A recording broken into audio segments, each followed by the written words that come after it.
So you teach this course called Empires of Debt. Can you explain, as if you were explaining it to 18-year-olds on the first day of that class, how is debt an instrument of empire?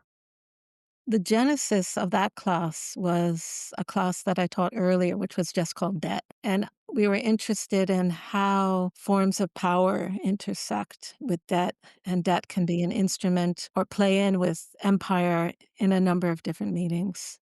So, the first one, which is interesting for a lot of young people to think about, is using the word for thinking in the United States, for example.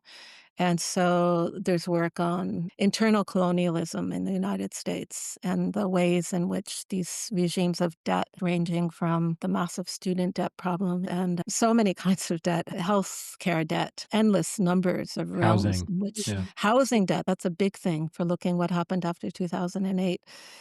And the anthropological work on this is really good, tracking the aftermath and the ways in which a debt crisis turns into, on the one hand, opportunities for corporations to move in, Blackstone, to buy up vast sectors of the US housing market. Something like in 2025, one third of the current purchasers of single family houses in the United States are corporate buyers.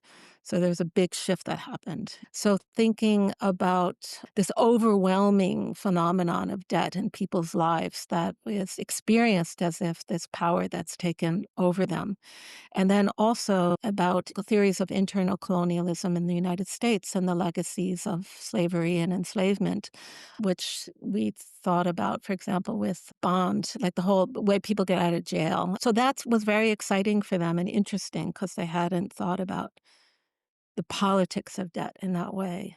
And then they do reading in the Ottoman Empire and the Mughal Empire and in the different ways in which finance and debt functions, not as a way of robbing people of their possibilities and foreclosing futures, but in which relationships continue on the basis of ongoing credit and debt. Student debt we spend a lot of time with as well because that's so present in their lives.